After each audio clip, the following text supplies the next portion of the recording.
के क्वेश्चन देखने जा रहे हैं जो आने वाली परीक्षाओं के लिए बहुत महत्वपूर्ण है। क्वेश्चन नंबर 1, इतिहास का पिता कहा जाता है हेरोडोटस को। क्वेश्चन नंबर 2, सिंधु सभ्यता प्रसिद्ध थी सुनियोजित शहर हेतु। क्वेश्चन नंबर 3, सिंधु सभ्यता के लोगों को व्यवसाय क्या था, व्यापार। क्वेश्चन नंबर 4, सिंधु वासियों के मुख्य फसल क्या थी, जौ एवं गेहूँ। प्रश्न नंबर 5, हड़प्पा सभ्यता की सर्वप्रथम जानकारी दी चार्ल्स मेसन, जिन्होंने 1825 ईस्वी में दी थी। प्रश्न नंबर 6, मोहनजोदड़ो की खुदाई के प्रभारी थे सर जॉन मार्शल। प्रश्न नंबर 7, हड़प्पा सभ्यता थी कांस्य युग की। प्रश्न नंबर 8, सिंधु सभ्यता की लिपि थी भाव चित्रात्मक। प्रश्न नंबर 9, मिस्र के राजा कहलाते थे फराव। प्रश्न नंबर 10, खरोष्टी लिपि लिखी जाती थी दाएं से बाएं। प्रश्न नंबर 11, स्वास्तिक चिन्ह देन है सिंधु सभ्यता की। प्रश्न नंबर 12, आदि मानव ने सर्वप्रथम सीखा आग जलाना। प्रश्न नंबर 13, आग का आविष्कार हुआ पुरापाषाण काल में। प्रश्न नंबर 14, सबसे पहला पालतू जानवर कुत्ता था। सिंधु सभ्यता थी आग ऐतिहासिक। हड़प्पा सभ्यता स्थित है रावी नदी के तट पर। सिंधु सभ्यता का प्रमुख बंदरगाह लोथल कहलाता है। प्रश्न नंबर 18, हड़प्पा वासी किस धातु को नहीं जानते थे, लोहा से। प्रश्न नंबर 19, हड़प्पा में मिट्टी के बर्तन का रंग लाल। प्रश्न नंबर 20, चावल के साक्ष्य मिले थे लोथल एवं रंगपुर से। प्रश्न नंबर 21, सिंधु सभ्यता का मान्यता प्राप्त काल 2500 ईस्वी से 1750 ईस्वी तक था। प्रश्न नंबर 22, मोहनजोदड़ो स्थित है पाकिस्तान लड़काना में। प्रश्न नंबर 23, मोहनजोदड़ो स्थित है पाकिस्तान लड़काना में। प्रश्न नंबर 24, मोहनजोदड़ो की खोज किसने की थी, राखल दास बनर्जी ने 1992 में मोहनजोदड़ो की खोज की थी। प्रश्न नंबर 25, नर्तकों की कांस्य मूर्ति मिली मोहनजोदड़ो से। प्रश्न नंबर 26, सिंधु सभ्यता की सबसे बड़ी इमारत अन्नन्ना नागर मोहनजोदड़ो में थी। प्रश्न नंबर 27, मोहनजोदड़ो के प्रमुख स्मारक बृहंत स्नानगार। प्रश्न नंबर 28, मेसोपोटामिया का अर्थ दो नदियों के बीच की भूमि। मेसोपोटामिया का अर्थ दो नदियों के बीच की भूमि को कहते हैं। प्रश्न नंबर 29, हड़प्पा की खुदाई हुई थी 1921 दयाराम साहनी द्वारा। हड़प्पा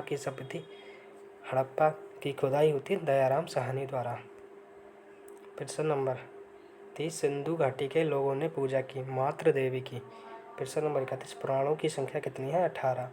पुराणों की रचना कब हुई, गुप्त काल में। प्रश्न नंबर 33, सबसे प्राचीन पुराण मत्स्य पुराण है। पुराणों की रचयिता कौन थे, लोमहर्ष एवं अग्रसर्वा। वेद एवं वेदांगों की संख्या वेद 4 वेदांग 6 है। उपनिषदों की संख्या 108 है। पुराणों का अध्ययन करने वाला प्रथम मुसलमान अल बरूनी है। उपनिषद का विषय वस्तु दर्शन का है। ब्राह्मण ग्रंथ संबंधित है कर्मकांड से। प्रश्न नंबर 40, सबसे प्राचीन वेद है ऋग्वेद। गद एवं पद्य वाला केंद्र है यजुर्वेद। सतपथ ब्राह्मण संबंधित है यजुर्वेद। तंत्र मंत्र का उल्लेख मिलता है अर्थववेद। प्रश्न नंबर 44, भारतीय संगीत का जनक कहलाता है सामवेद। प्रश्न नंबर 45, गायत्री मंत्र किस वेद से लिया गया है, ऋग्वेद से। प्रश्न नंबर 46, गायत्री मंत्र किस देवता को समर्पित है, सावित्री सूर्य देवता। प्रश्न नंबर 47, गोत्र शब्द का उल्लेख मिलता है अर्थववेद में। प्रश्न नंबर 48, भागवत धर्म के प्रवर्तक श्री कृष्ण थे। प्रश्न नंबर 49, भक्ति आंदोलन की शुरुआत की अलवार संतों ने। प्रश्न नंबर 50, आर्यों की जानकारी का स्रोत ऋग्वेद। प्रश्न नंबर 51, ऋग्वेद में सर्वाधिक बार वर्णित नदी सिंधु नदी। प्रश्न नंबर 52, ऋग्वेद में सर्वाधिक पवित्र नदी सरस्वती नदी। प्रश्न नंबर 13, ऋग्वेद में वर्णित प्रमुख देवता इंद्र पुरंदर। प्रश्न नंबर 54, ऋग्वेद में सबसे नया मंडल 10वां मंडल। प्रश्न नंबर 55, ऋग्वेद में सोम को समर्पित मंडल 9वां मंडल। प्रश्न नंबर 56, सत्यमेव जयते लिया गया है मुंडक उपनिषद से। प्राचीन विधि के निर्माता मनु हैं। स्मृति ग्रंथों में सबसे प्राचीन मनु स्मृति। प्रश्न नंबर 59, पुस्तक मिताक्षरा के लेखक विज्ञानेश्वर हैं। प्रश्न नंबर 60, महाभारत का अन्य नाम है जय संहिता। प्रश्न नंबर 61, महाभारत के फारसी अनुवाद का शीर्षक रज्मनामा को माना जाता है। प्रश्न नंबर 62, महाभारत के रचयिता महर्षि वेदव्यास। प्रश्न नंबर 63, आर्यों का भारत में आगमन 1500 ईस्वी पूर्वी से पहले का है। आर्य सर्वप्रथम कहाँ बसे थे? पंजाब एवं अफगानिस्तान में। प्रश्न नंबर 65, ऋग्वेदिक आर्यों की भाषा थी संस्कृत। प्रश्न नंबर 66, आर्य लोग भारत आए थे मध्य एशिया से। प्रश्न नंबर 67, शून्यवाद का प्रतिपादक नागार्जुन है। प्रश्न नंबर 68, गौतम बुद्ध का जन्म स्थल लुम्बिनी 1563 ईस्वी। प्रश्न नंबर 72, बुद्ध की मृत्यु कहाँ हुई? कुशीनगर 483 ईस्वी पूर्वी में। प्रश्न नंबर 70, बुद्ध की मृत्यु की घटना कहलाती है महापरिनिर्वाण। प्रश्न नंबर 71, गौतम बुद्ध के प्रथम गुरु अलार कलाम है। प्रश्न नंबर 72, वृद्ध द्वारा गृह त्याग की घटना महाविनिष्क्रमण कहलाई। प्रश्न नंबर 73, वृद्ध का प्रथम प्रवचन कहलाता है धर्मच्छ परिवर्तन। प्रश्न नंबर 74, वृद्ध ने प्रथम उपदेश कहाँ दिया था? सारनाथ में। बुद्ध ने किस भाषा में उपदेश दिए? पाली भाषा में। बुद्ध ने सर्वाधिक उपदेश कहाँ दिए? श्रावस्ती में। बौद्ध धर्म के त्रिरत्न बौद्ध धम्म एवं संघ। बौद्ध धर्म के त्रिरत्न बौद्ध धम्म एवं संघ।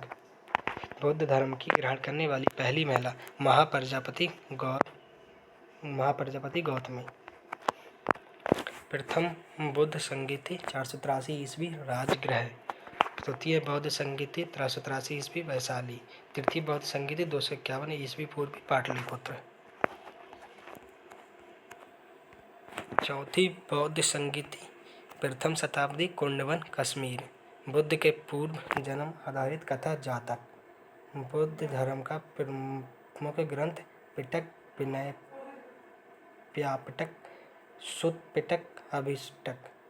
प्रश्न नंबर 85, बौद्ध धर्म का पूजा स्थल चैत्य मंडप। बुद्ध चरित्र के लेखक हैं अश्वघोष। आजीविक पंथ का प्रवर्तक मक्खाली घोषाल को कहा जाता है। हिजरी संवत की शुरुआत 662 ईस्वी पूर्वी। सिखवाद का प्रवर्तन 1500 ईस्वी। इस्लाम के प्रवर्तक हजरत मोहम्मद साहब का जन्म 570 ईस्वी मक्का में। जैन धर्म के प्रथम तीर्थकर थे ऋषभदेव। जैन धर्म के अंतिम तीर्थकर 24वां महावीर स्वामी। जैन धर्म की जीवनी का उल्लेख कल्प सूत्र में। सूफी धर्म आंदोलन का विकास 9वीं सदी में। महावीर स्वामी का जन्म 540 ईस्वी पूर्वी वैशाली में। महावीर स्वामी की मृत्यु 468 ईस्वी पूर्वी पावापुरी में हुई। महावीर स्वामी किस राजघराने में पैदा हुए? क्षत्रिय। महावीर के प्रथम अनुयायी जामली हैं। महावीर एवं बुद्ध दोनों के उपदेश बिंबिसार के शासनकाल में। प्रश्न नंबर 119, भारत का सर्वप्रथम आक्रमण किया ईरान ने।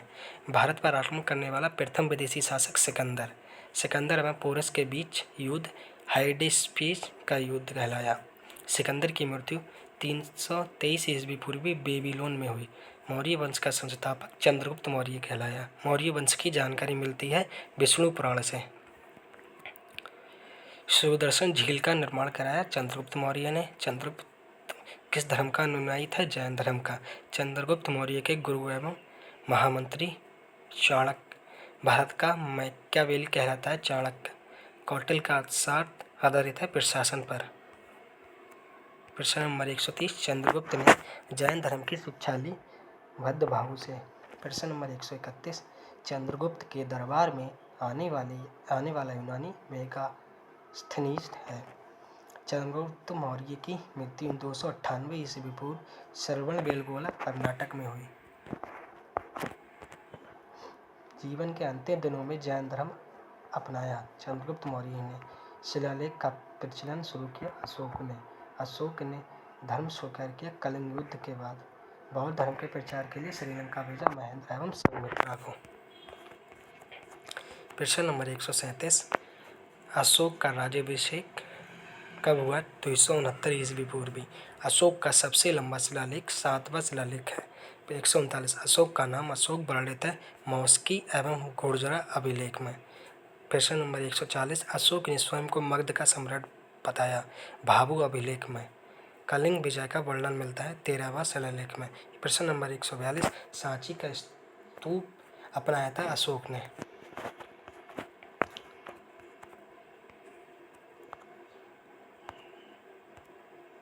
श्रीनगर की स्थापना की अशोक ने। अशोक के शिलालेखों की खोज टी पैंथलर ने 1750 ईस्वी में की। अशोक के शिलालेख का सर्वप्रथम पढ़ा जेम्स प्रिंसेप ने 1837 ईस्वी में। अशोक की मृत्यु 232 ईस्वी पूर्वी में हुई। हरिशेन का प्रयाग प्रसिद्ध लेख जानकारी देता है समुद्रगुप्त का मौर्य वंश का अंतिम शासक था वृद्धद्रथ। मौर्य वंश की नींव डाली थी चंद्रगुप्त मौर्य ने। शुंग वंश की नींव डाली थी पुंडमित्र शुंग ने। बृहत स्तूप का निर्माण करवाया था पुंडमित्र शुंग ने। भारत में आने वाला प्रथम यवन शासक डोमिट्रियस वन था। डोमिट्रियस को पराजित किया पुंडमित्र शुंग ने। पुंडमित्र शुंग ने किसने अश्वमेध यज्ञ करवाए? 2। सातवाहन वंश का संस्थापक था सिमुक। 10 प्रश्न नंबर 156, दस राग युद्ध लड़ा गया पक्कड़ी रावी नदी के तट पर। भारत में सर्वप्रथम सोने के सिक्के जारी किए हिंद यूनानियों ने। प्रश्न नंबर 158, शुद्ध सोने के सिक्के चलवाए कुषाणों ने। प्रश्न नंबर 159, सर्वाधिक स्वर्ण मुद्रा जारी हुई गुप्त काल में। प्रश्न नंबर 160, शीशे के सिक्के चलाए थे सातवाहनों ने। चांदी का सिक्का सर्वप्रथम चलाया चंद्रगुप्त द्वितीय ने। कपट का सिक्का सर्वप्रथम डाला गया शेरशाह सूरी के काल में। आना का सिक्का किसने चलाया? शाहजहां ने। कुषाण वंश का संस्थापक कुजल कुडफिसिस था। बुद्ध की खड़ी प्रतिमा बनी थी कुषाण काल में। प्रश्न नंबर 166, कुषाण वंश का प्रसिद्ध शासक कनिष्क था। कनिष्क की पहली राजधानी पुरुषपुर। कनिष्क की दूसरी राजधानी मथुरा। शाक संवत किसने चलाया था? कनिष्क 1878 ईस्वी में। प्रश्न नंबर 170, मूर्तियों का निर्माण हुआ था कुषाण काल में। प्रश्न नंबर 171, मंदिर का निर्माण हुआ गुप्त काल में। प्रश्न नंबर 172, गुप्त वंश का संस्थापक श्रीगुप्त। प्रश्न नंबर 173, दशमलव प्रणाली की शुरुआत गुप्त काल में हुई। प्रश्न नंबर 174, मंदिर निर्माण कला में विमान शैली का प्रचलन किसने के काल में हुआ था? चोल वंश। प्रश्न नंबर 175, राष्ट्रीय पंचांग किस पर आधारित है? शक संवत पर। आर्यवेद के जनक चरक को कहा जाता है। प्रश्न नंबर 177, रेशम मार्ग सिल्क कट का निर्माण करवाया कनिष्क ने। प्रश्न नंबर 178, कुषाण वंश का अंतिम शासक था वासुदेव। प्रश्न नंबर 179, गुप्त वंश की जानकारी मिलती है वायु पुराण से। प्रश्न नंबर 180, भारत का नेपोलियन कहलाया समुद्रगुप्त। सिक्कों पर बीड़ा बजाते दर्शाया गया समुद्रगुप्त को। प्रश्न नंबर 182, भारत का बिस्मार्क है वल्लभ भाई पटेल।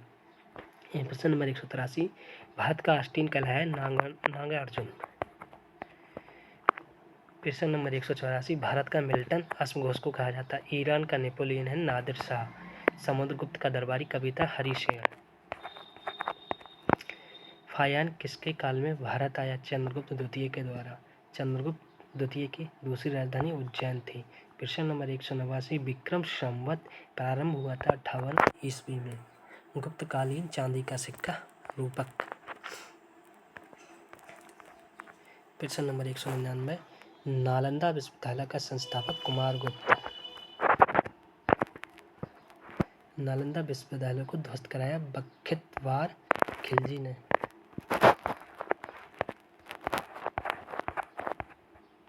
प्रश्न नंबर 193, विक्रमशिला विश्वविद्यालय का संस्थापक धर्मपाल है। प्रश्न नंबर 194, महारैली लौह स्तंभ किसने बनवाया था? चंद्रगुप्त द्वितीय ने। प्रश्न नंबर 195, गंगईकोट कहलाया था राजेंद्र प्रथम। प्रश्न नंबर 196, गुप्त काल की राजकीय भाषा थी संस्कृत। प्रश्न नंबर 197, भारतीय इतिहास का स्वर्ण युग गुप्त काल को कहते हैं। प्रश्न नंबर 198, गुप्त वंश का अंतिम शासक था विष्णुगुप्त। वर्धन साम्राज्य का संस्थापक पुण्यभूति को कहा जाता है। पुण्यभूति वंश का संस्थापक पुण्यभूति को कहा जाता है। पुण्यभूति वंश का संस्थापक पुण्यभूति को कहा जाता है। वर्धन साम्राज्य का संस्थापक पुण्यभूति को कहा जाता है और पुण्यभूति वंश का संस्थापक पुण्यभूति को ही कहा जाता है। इस प्रकार हमने हिस्ट्री के 200 क्वेश्चन देख लिए हैं जो आने वाली परीक्षाओं के लिए बहुत महत्वपूर्ण है। वीडियो अच्छी लगी हो तो वीडियो को लाइक करें, सब्सक्राइब करें एंड कमेंट करें व अपने दोस्तों को भी शेयर करें। धन्यवाद।